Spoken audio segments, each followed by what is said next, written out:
De la Chine à la France, de l'Australie aux États-Unis, des milliers de scientifiques sont en quête d'un vaccin. Tout commence le 12 janvier dernier. La Chine met en ligne l'identité du virus. Partout dans le monde, des laboratoires récupèrent cette information. Débute alors une course contre la montre. L'Institut Pasteur en France est-il le mieux placé? 130 ans de recherche sur les vaccins. Là, je suis en train de préparer des cellules pour ensuite pouvoir les infecter avec le coronavirus. La méthode est traditionnelle. Observer le virus, puis tester des modèles de vaccins sur les souris et enfin les hommes. Ils peuvent être efficaces dans un modèle animal, mais après, la vraie question, c'est sont-ils efficaces chez l'homme? Donc ça, c'est faire des essais cliniques. Et ça, pour avoir la réponse à cette question, ça peut prendre de 12 à 24 mois. Une technique sûre mais longue. Pas de vaccin ici avant fin 2021 ou même 2022. Les plus avancés sont en fait des pionniers, comme ce laboratoire américain. Ces scientifiques ont une technique qui leur permet d'éviter les tests sur les souris et de gagner du temps. Ils promettent un premier vaccin pour cet été. Cet été, on aura les essais cliniques sur les humains et il nous faudra 6 mois de plus pour des essais plus larges au-delà des personnels de santé. L'intention de ce laboratoire, c'est d'aller vite et de concevoir une première version de vaccin qui n'empêche pas tout à fait d'être malade. On appelle ça une armure de protection du système immunitaire. Cela veut dire la balle va vous atteindre, mais elle ne va pas vous faire mal. Vous allez passer de quelqu'un qui aurait fini malade, hospitalisé, à quelqu'un qui a juste un petit rhume. Sur ce même principe, le laboratoire américain Moderna a fait encore plus vite. Ces échantillons de vaccins sont déjà prêts à être testés sur des humains. C'est une performance. C'est le plus vite qu'on ait jamais fait pour aller de l'identification du virus à une première phase de test. Et cela pour aucun vaccin créé jusqu'ici. Les Américains sont donc aujourd'hui bien placés pour être les premiers à livrer un vaccin commercial.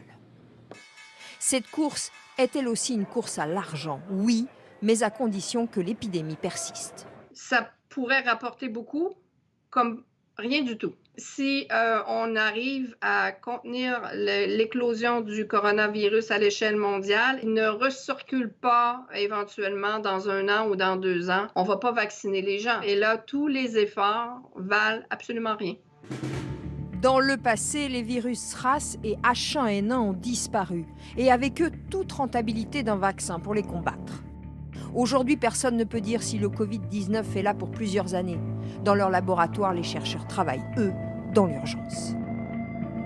Voilà, et sachez que ce sont 136 équipes de scientifiques européens qui travaillent actuellement également sur la recherche d'un vaccin. Le point, question-réponse. Comment s'y retrouver? Comment éviter d'être happé par les fausses informations qui circulent? On va tenter de vous apporter déjà quelques réponses et faire taire des mauvaises rumeurs avec le docteur Jean-Paul Hamon, médecin généraliste et le président de la Fédération des médecins de France. Bonsoir, merci d'être avec nous. D'abord, une première question. Avec ce stade 3, les médecins généralistes se retrouvent également en première ligne désormais? Ouais, les médecins généralistes sont en première ligne depuis le début. Oui. Et c'est vrai qu'on voit que le 15 étant débordé, Oui. les patients nous rappellent.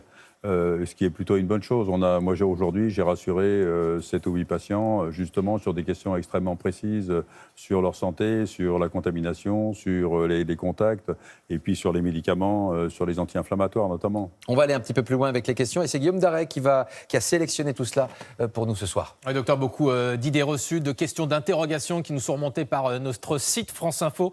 On vous répond. Regardez cette première question qui concerne justement une annonce aujourd'hui du jour du ministre de la Santé concernant les anti-inflammatoires et la cortisone. Est-ce que ce sont ceux par voie orale ou aussi la cortisone sous forme de pulvérisation nasale?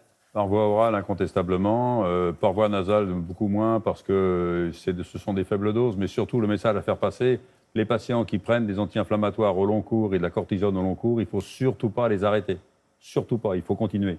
Mais par contre, il ne faut pas prendre d'Advil, Nurofen, etc. si on a mal à la tête ou si on a de la fièvre. Là, en ce moment, il faut prendre du paracétamol et rien d'autre. Et l'aspirine? L'aspirine aussi, non, paracétamol. Paracétamol. Regardez aussi ce qui circule, vous allez le voir sur les réseaux sociaux qui nous sont remontés sur notre site, c'est des affirmations. Est-ce que c'est vrai, est-ce que c'est faux? Le liquide chaud neutralise-t-il le virus? C'est vrai ou c'est faux? Le virus se fixe essentiellement sur les cellules pulmonaires, donc heureusement le liquide chaud ne va pas dans les poumons. Donc c'est faux. Oui, c'est faux. Par contre, moi je donne régulièrement une recette avec du citron pressé, 2 cuillères à café de miel, des verres d'eau chaude. Quand les gens ont mal à la gorge, ils se gargarisent avec, ils avalent. Localement, ça peut marcher, mais sur le virus, non. Autre interrogation, autre idée reçue qui circule, les huiles essentielles, un remède contre ce virus, c'est vrai ou c'est faux? C'est faux, alors c'est faux. Totalement faux. Oui. Parce qu'on voit qu'il y a beaucoup de choses qui remontent et il y a des gens qui disent si on hume des huiles essentielles, ça va nous guérir.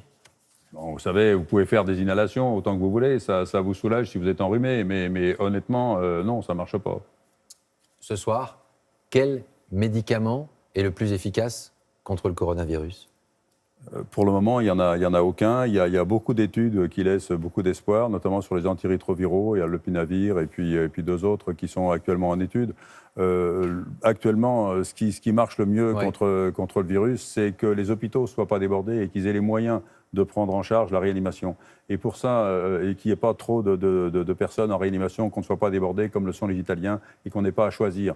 Par contre, ce qu'il faut, c'est que les médecins de premier recours, les médecins généralistes, les médecins spécialistes soient suffisamment équipés en matériel pour pouvoir continuer à soigner. Les masques manquent et encore plus de 2 mois après le début de l'épidémie. Et c'est bien dommage. Ça, c'est une inquiétude. Et ça, c'est une vraie inquiétude. Moi, dans mon cabinet, j'ai 15 masques et on a touché une boîte de 50 masques. On est 5 médecins, on a un secrétariat, on a des patients qui passent. Et là, je peux vous dire, ça file vite. Vraie question, et on espère que les choses s'accéléreront assez rapidement. On rappelle que 98% des malades guérissent de cette infection. Ça, il faut le dire, il faut le répéter, parce que c'est vraiment une grande inquiétude. 98% des gens guérissent sans séquelles de cette infection, il faut le dire, il faut le répéter. Il faut protéger les personnes fragiles. Et il faut les comprendre, les Français, face à cette épidémie particulière ce soir. Notre site, franceinfo.fr, et ce numéro vert du ministère de la Santé, appel gratuit au 0800 130 000 pour plus d'informations.